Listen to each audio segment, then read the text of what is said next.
I once interviewed a girl named Anne who got caught in the web of comparisons for several years before managing to escape.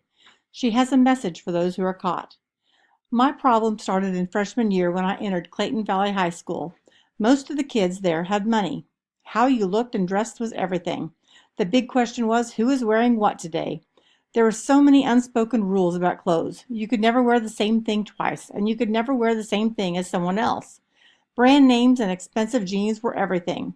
You had to have every color, every style. I had a boyfriend who was a junior and whom my parents didn't like.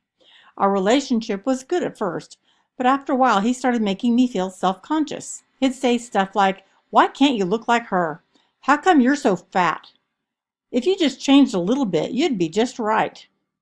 I began to believe my boyfriend. I'd look at other girls and analyze all the reasons I wasn't as good as them. Even though I had a closet full of clothes, I remember having anxiety attacks because I couldn't decide what to wear. I even began shoplifting because I wanted to have the latest and best clothes. After a while, who I was hinged on who I was with, what I looked like, and what kind of clothes I had on. I never felt good enough for anyone. To cope, I started binging and purging. Eating gave me comfort, and purging gave me some twisted kind of control. Although I wasn't fat, I was so scared of being fat. It soon became a big part of my life. I started throwing up 30 to 40 times a day. I'd do it at school in the bathrooms and anywhere else I could find. It was my secret. I couldn't tell my parents because I didn't want to let them down. I remember being asked by the Popular Group one time to go to a football game. They were 16, 1 year older than me. I was so excited. My mom and I worked and worked to find me the perfect outfit. I waited by the window for hours, but they never came to pick me up. I felt worthless. I thought I wasn't picked up because I wasn't cool enough or didn't have the right look. Finally, it all came to a head. While I was on stage performing in a play, I suddenly became totally disoriented and passed out. Waking up in the dressing room, I found my mom at my side. "I need help," I whispered. Admitting that I had a problem was the first step to my recovery, which took several years. Looking back now, I can't believe I got into that state of mind. I had everything I needed to be happy, but I was still so miserable. I wasn't a cute, talented, healthy girl who got caught up in the world of comparisons and was made to feel not good enough. I was a cute, talented, healthy girl who got caught up in a world of comparisons and was made to feel not good enough. I want to shout out to all of us young people, don't ever do this to yourself. It's not worth it. The key to my recovery was meeting some really special friends who made me feel that I mattered because of who I was and not because of what I wore. They told me, "You don't need this. You're better than that." I began to change for myself, not because someone else told me that I had to change to be worthy of their love. The pearl of wisdom from the story is, break the habit. Stop doing it. Comparing yourself can become an addiction as strong as drugs or alcohol. You don't have to look like or dress like a model to be good enough.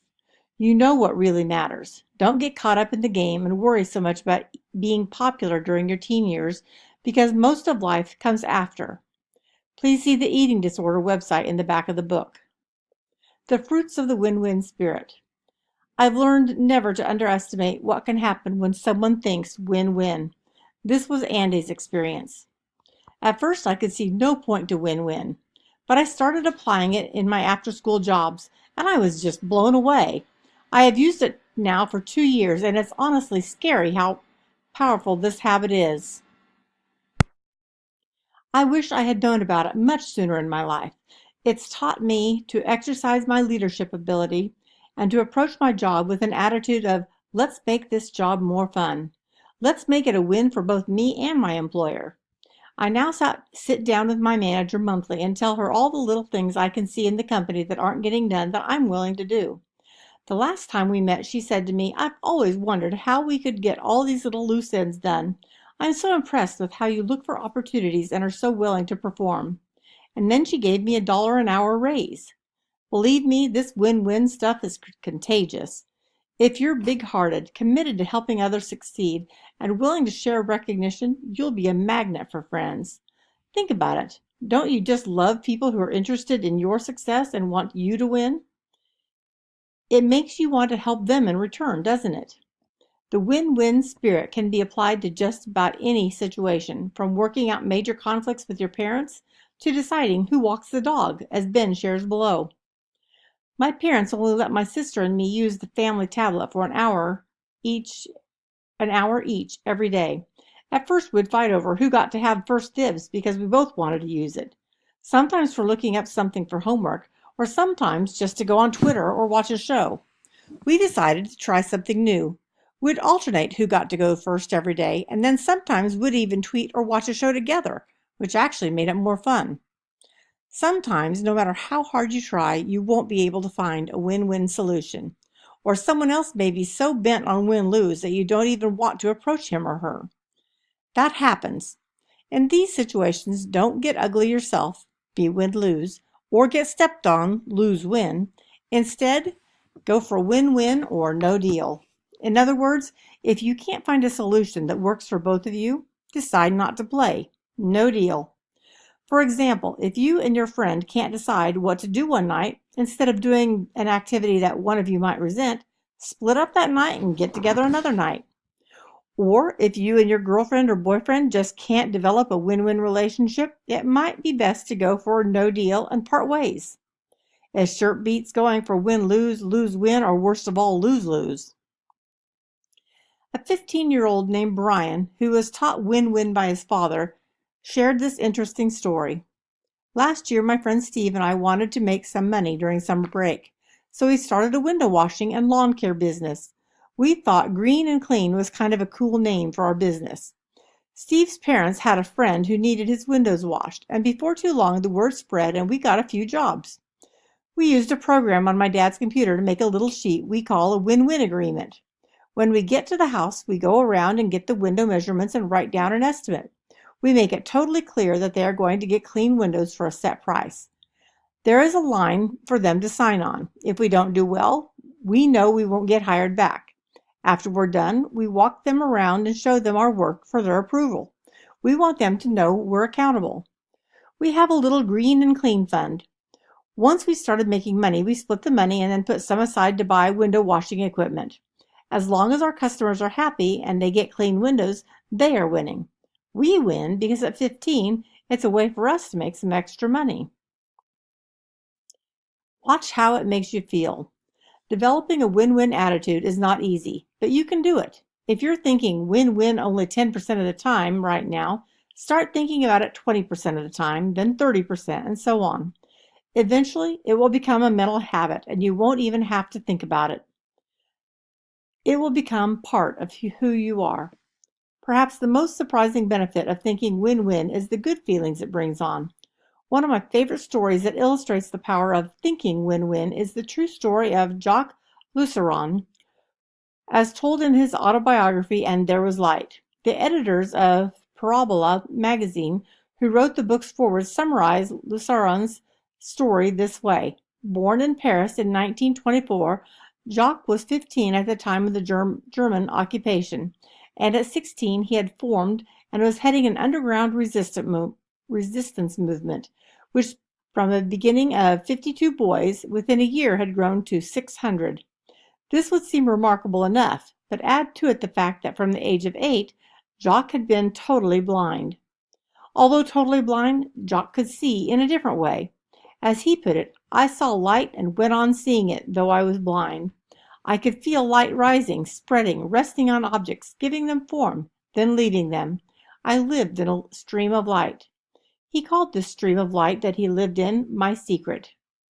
Yet there were times when Jacques' light would leave him and he became cloudy. It was whenever he thought win-lose. As he put it, when I was playing with my small companions, if I suddenly grew anxious to win, to be the first at all costs, and then all at once I could see nothing. Literally, I went into fog or smoke. I could no longer afford to be jealous or unfriendly, because as soon as I was, a bandage came down over my eyes, and I was bound hand and foot and cast aside. All at once, a black hole opened, and I was helpless inside it. But when I was happy and serene, approached people with confidence and thought well of them, I was rewarded with light. So, is it surprising that I learned to love friendship and harmony when I was very young? The true test of whether or not you are thinking win-win or one of the alternatives is how you feel. Win-lose and lose-win thinking will cloud your judgment and fill you with negative feelings. You simply can't afford to do it. On the other hand, just as Jock discovered, thinking win-win will fill your heart with happiness, happy and serene thoughts. It will give you confidence, even fill you with light. 80 steps. 1. Pinpoint the area of your life where you struggle with comparisons. Clothes, physical features, friends, attention from boyfriends or girlfriends, talents. 2. If you play sports or competitive games, show sportsmanship. Compliment someone from the opposing team after the match or the game. 3. If someone owes you money, don't be afraid to mention it in a friendly way. Hey, remember that $10 I loaned you last week? I could use it sometime this week. Think win-win, not lose-win. 4. Without caring whether you win or lose, play a game with others just for the fun of it. 5. Do you have an important test coming up soon? Form a study group and share your best ideas with each other. You'll all do better. 6. The next time someone close to you succeeds, be genuinely happy for them, instead of feeling kinda jealous it didn't happen to you. 7. Think about your general attitude toward life. Is it based on win-lose, lose-win, lose-lose, or win-win thinking? How is it affecting you? 8. Think of a person who you feel is a model of win-win. What is it about this person that you admire? 9. Are you in a lose-win relationship with a member of the opposite gender? If you are, then decide what must happen to make it a win-win for you. Otherwise, go for no deal and get out of that toxic relationship.